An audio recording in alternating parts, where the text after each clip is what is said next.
How to make text icon on the screen bigger or small in Samsung Galaxy S26 Ultra.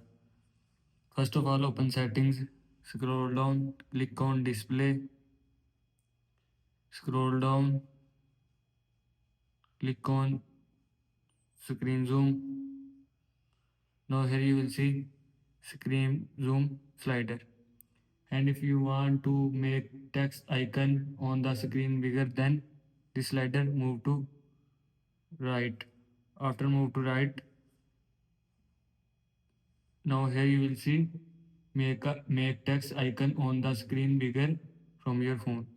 And if you want to make text icon on the screen small, then again open display and click on screen zoom.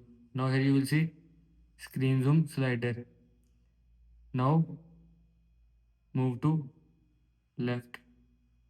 After move to left, now here you will see make text icon on the screen small from your phone.